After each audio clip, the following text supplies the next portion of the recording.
기드온이 그 미디안 아말렉 동방 사람을 통해서 탈취한 물건 가운데 금을 보니까 견물생심일까요? 그 금을 가지고 이 저같이 이렇게 제사장의 겉옷인 이 옷을 만들려고 하는 에봇이라고 하는 옷을 만들고자 하는 마음이 생겼어요. 요청할 일이 있는데 탈취한 귀고리를 귀고리든 코골이든 간에 그것을 가져와라.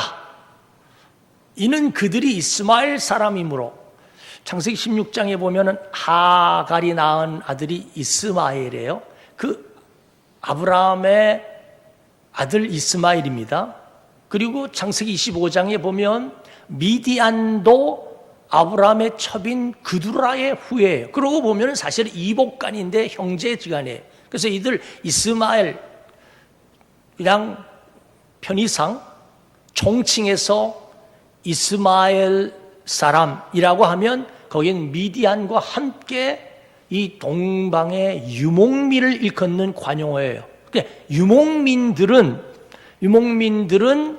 그들이 이 귀걸이와 코걸이를 통해서 귀중품을 지니고 다녔습니다. 그래서 이 미디안을 공략한 이스라엘이 탈취한 이 금을 가지고 기드온이 이제 오벳이 아닌 에봇을 만들겠다라는 마음을 갖게 되었어요. 물론 이 에봇이라는 이 옷은 무슨 순수한 의미입니다. 제사장이 입는 에봇은 그것은 판결 흉패가 있고 그리고 우림과 둔밈이 있어요. 아마 모름지기 자기가 어떤 일을 행하기 전에 물어보는 신탁을 도우는 그러한 성물이요 성입니다. 그래서 자기 마음 가운데는 하나님의 은총을 기리기 위해서 기념물로 이 에봇을 만들려고 하는 그러한 숭고한 뜻을 가졌습니다. 그 자체는 나쁜 것이 아니에요. 문제는 이 에봇이 어떻게 쓰였는가가 문제인 것입니다. 왕이 필요하지 않았지만 이 에봇을 통해서 하나님의 왕권이 대신되게 되었고 그것은 기드온의 리더십으로 자리 잡으면서 우상이 되어버린 것이 문제였던 것입니다. 그 에봇의 정신을 잘 교육시키고 그 교훈을 다음 세대에게 잘 전달하며 가르치는 일을 실천하는 일을 하질 않았다는 거예요. 그는 아마 그 정도까지 바뀔 줄은 몰랐을 거예요. 실로가 아닌 오브라에다가 이 베옷을 만들었을 때에는 어마어마한 사람들이 몰려들었습니다. 그래서 이 기드온의 마음이 변질됐어요. 그도 그럴 것이 한번 함께 읽어보고자 하는 것은 26절에 보면 함께 읽겠습니다. 시작. 기드온이 요청한 금 귀고리의 무게가 금 1700세겔이요 그랬어요. 금이 모아지니 마음이 달라졌고 금으로 에봇을 만드니 이 마음이 더더욱 달라졌어요. 그래서 오늘 우리들은 참 수송한다는 것, 마음을 지킨다는 것이 이만큼 어렵다는 것을 배우는 거예요. 그의 순수한 동기는 이렇듯 달라질 수가 있구나 라고 하는 것을 오늘 우리는 배우게 되는 것입니다. 상징을 통해서 교훈이 전달돼야 되는데 그것이 우상이 될 수 있었다는 것입니다.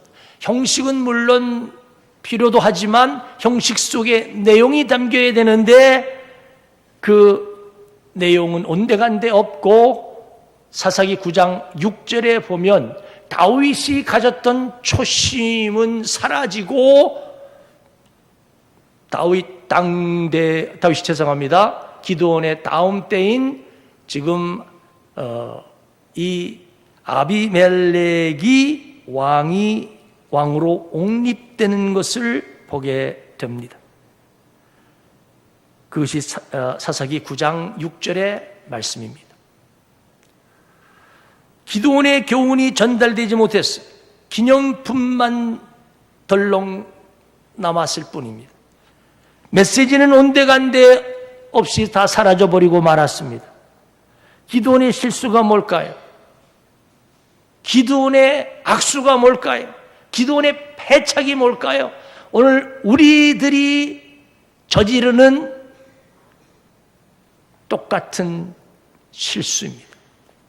이것이 우리의 거울이 되고 교훈이 되고 반면교사 삼고자 하는 것은 이 베옷은 제사장이 입는 에봇은 레위인이 만드는 거예요. 저 사무엘상 13장과 15장에 보면 사울이 제사장이 해야 할 제사를 월권했던 것처럼 오늘 이 지금 기드온은 내려놨어야지. 더 내려놨어야지. 에봇을 통해서 하나님께 나아간 것이 아니고 그 자체의 매력에 푹 빠져서 하나님은 온데간데였고 이 에봇을 신격화했습니다. 그리고 음란을 위했다라는 말이 뭐예요? 바알불이 좀 더 살펴보겠지만 바알신을 섬기면서 결국 그들은 남신, 여신, 바알아세라, 아스타롯 신을 섬기면서 음란하게 되었고 음란같이 영적인 간음을 범하고 말았다라고 하는 것이죠. 우상을 섬겼다라고 하는 것입니다. 그렇습니다. 오늘 우리들은 이러한 삶을 살아가고 있지는 않습니다. 에봇으로 인하여 자기가 기드온이 왕의 자리에 꿰차고 왕권을 행사하고 그러한 영예를 누리고 있는 모습을 우리는 보게 되는 것입니다. 이 에봇은 오브라에 있는 에봇은 기드온의 에봇을 숭배하기 위해서 모여듭니다. 하나님께로 나아가는 통로가 되어야 할 에봇이 하나님께 나아갈 길을 차단하는 그러한 꼴이 되어버리고 말았습니다. 음란하듯 섬기던 이스라엘 백성들은 나중에 쉽게 바알 숭배로 돌아가 버리고 말았고 처음에 거룩한 만남과 거룩한 소명이 있었던 오브라가 우상 숭배의 통로가 되어버리고 말았던 것입니다. 하나님 만나기 위해 성막으로 달려간 것이 아니고 기드온과 그가 만든 이 에봇을 만나기 위해서 오브라로 향하게 되었다는 것입니다. 결국 하나님이 아닌 사람을 숭배하는 왕이 되어버리고만 이러한 모습을 볼 때에 하나님은 지켜보시다가 하나님은 결국은 인과응보, 자업자득, 사필귀정으로 하나님이 심판하고 마는 것을 보게 되는 것입니다. 28절 말씀은 미디안이 이스라엘 자손 앞에 복종했습니다. 다시는 그물을 들지 못했어요. 그래서 그 땅이 따라합시다 평온하였더라. 7년 동안에 미디안에 압제하여 있던 나라가 기드온이 사사가 되어서 태평성대를 구가합니다. 호저가를 부릅니다. 40년 동안 평안했어요. 네. 여러분 이 평안은 누가 깨트렸습니까? 4번 그동안의 평안에 대한 이야기가 나왔어. 온니엘이 다스리는 동안, 에웃이 다스리는 동안, 혹은 드보라가 다스리는 동안 나라는 평안했습니다. 기드온이 다스리는 동안 40년 동안은 평안했습니다. 그런데 그 이후로는 평안에 대한 이야기가 사라졌습니다. 그러면 반평안, 이 평안은 누가 깼습니까? 전에는 외부의 미디안이든 아말렉이든 블레셋이든 이런 변방에 있는 나라가 침공해 와서 그 평안이 깨졌는데, 이번 경우는 내부자라는 것입니다. 내부인이었다는 것입니다. 이것이 오늘 본문이 주는 교훈인 것입니다. 다름 아닌 자식. 누가 뿌린 씨앗이에요?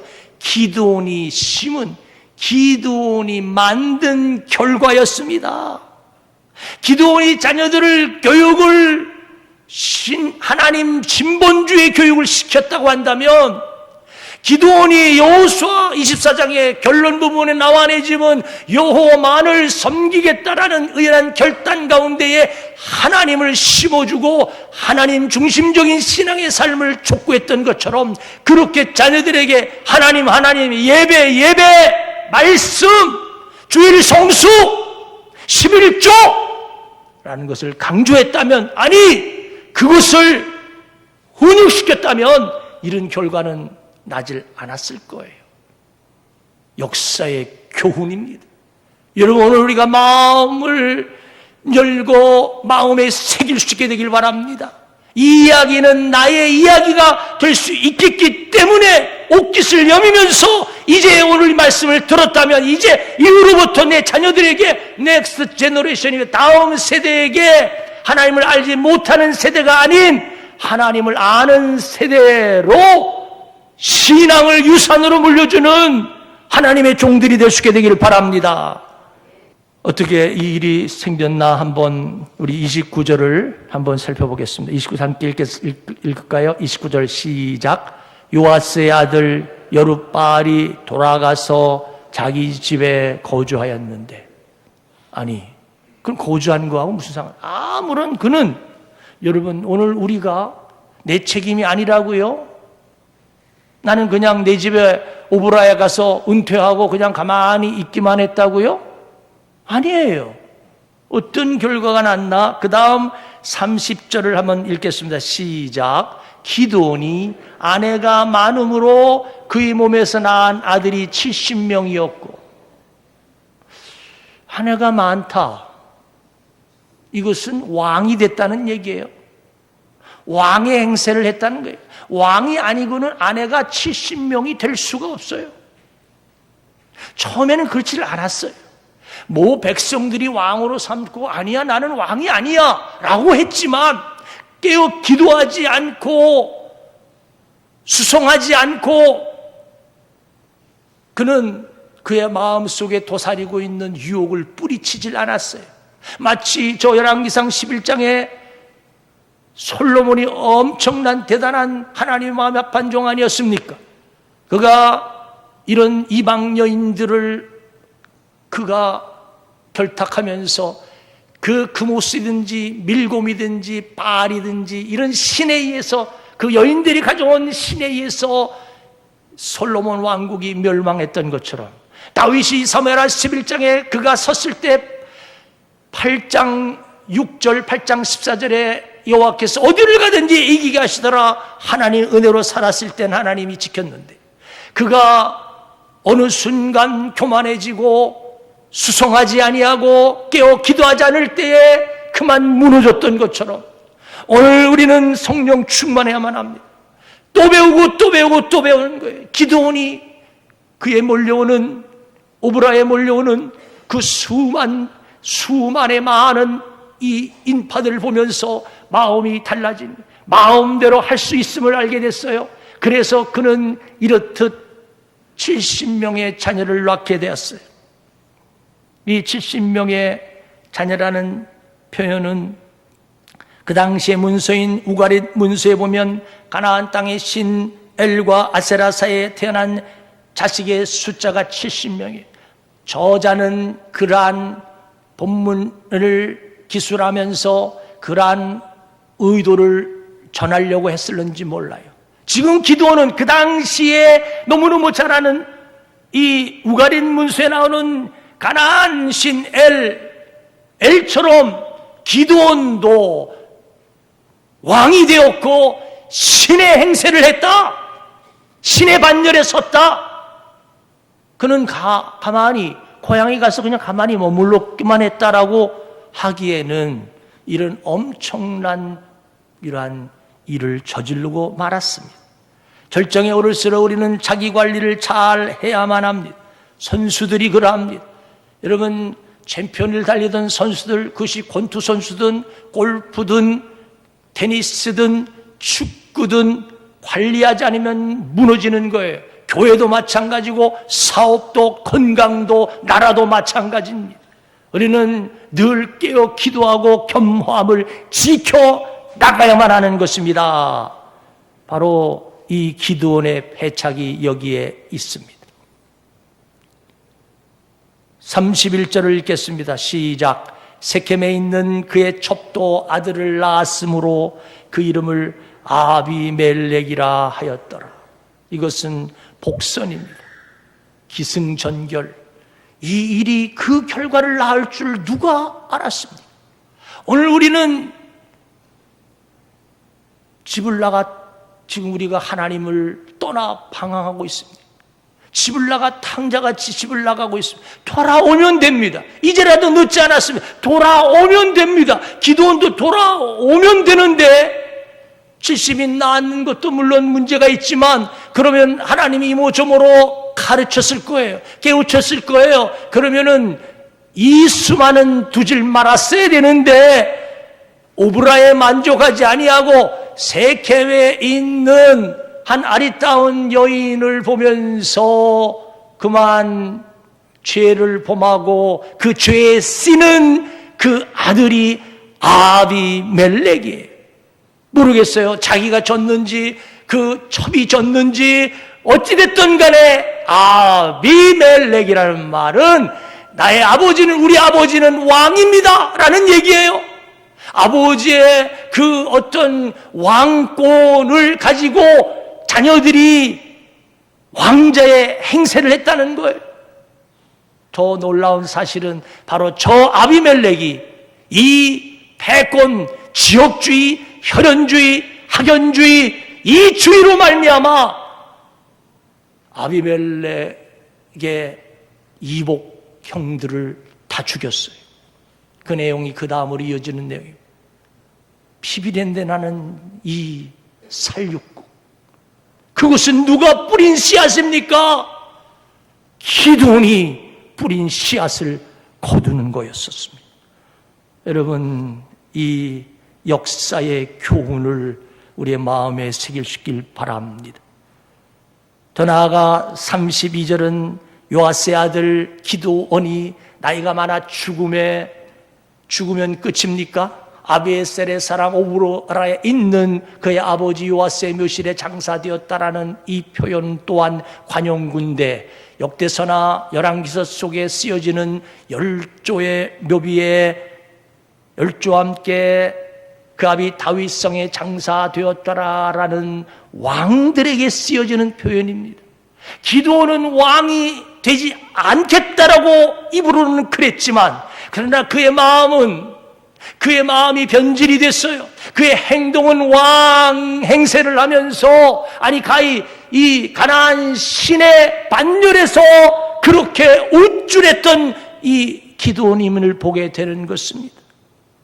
사랑하는 여러분, 오늘 우리들이 배워야 할 교훈입니다. 기드온의 죽음 이후에 어떠한 더 뼈저린 역사적 교훈, 우리가 죽으면 그만입니까? 아니에요. 여러분, 우리는 역사를 알아야 돼요. 역사 의식을 지내야 돼요. 역사적인 안목을 가져야 돼요. 그것이 아브라함의 하나님, 이삭의 하나님, 이스라엘의 하나님이라는 말씀입니다. 다 같이 한번 3절 읽겠습니다. 시작. 기드온이 이미 죽음에 이스라엘 자손이 돌아서서 바알들을 따라가 음행하였으며 또 바알 브릿을 자기들의 신으로 삼고. 무슨 얘기입니까? 죽으면 끝입니까? 무슨 얘기예요? 이스라엘 자손이 돌아선. 근데 원어는 죽자마자, 아니 조금 1년도 2년 1개월도 아니고 일주일도 아니고 죽자마자 라는 표현이에요. 돌아서 하나님께로 돌아서서 바알로 향했어. 바알, 그래서 바알 브릿을, 원래 이 브릿이란, 바알은 가나안의 남신입니다. 비를 내리게 하는 바알 신, 여신이 아세라 아스타롯입니다. 근데 바알과 브릿의 복합어는 뭐예요? 브릿은 하나님께 쓰여지는 어휘입니다. 계약이라는, 계약, 커비넌트라는 뜻, 하나님과 계약을 맺은 하나님의 성민이에요. 하나님의 언약 백성이 하나님과의 그 계약이 아닌 이 이방 우상인 바알과 계약을 맺어서 바알에게 절하고 바알의 철학과 바알의 교훈을 따라간다. 바알 브릿을, 그 언약을 자기들의 신으로 삼는다. 이게 도무지 무슨 일입니까? 이러자고 에봇을 만들었습니다. 우리는 오늘 기도해야만 합니다. 저미가경 그 다음 35절은 함께 읽겠습니다. 또 여룻바알이라 하는 기드온이 이스라엘에 베푼 모든 은혜를 따라 그의 집을 후대하지도 아니하였더라.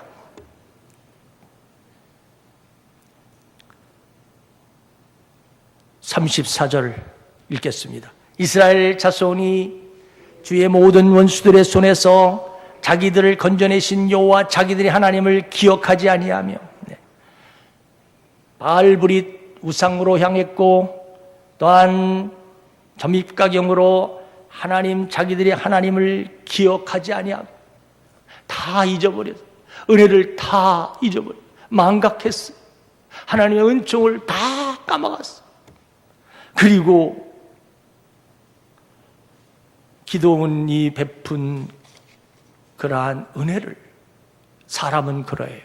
그래서 거듭 하나님을 경외할 대상, 사람은 사랑할 대상, 돈은 다스릴 대상이지 사람 믿으면 안 돼요. 기드온이 사람 믿었다고요? 자네들, 내 자녀들 잘 좀 부탁하네. 사람 믿었다고요? 천만에요.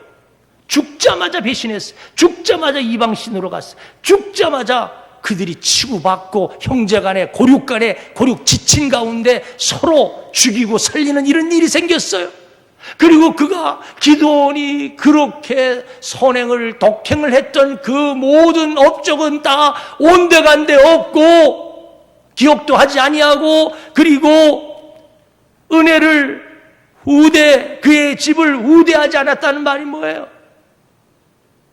기드온의 집안 사람들 아는 채 본체도 하지 않았다는 거예요. 역사의 발자취를 감춰버리고 마는, 형제간에 여러분 69명을 죽이고 요담이 겨우 살아남았는데 요담도 어디 있는지 온데간데 없이 사라져버리고 만 기드온의 가문의 역사. 오늘 이것이 우리의 역사가 되어서는 아니 될 것입니다. 말씀을 마칩니다.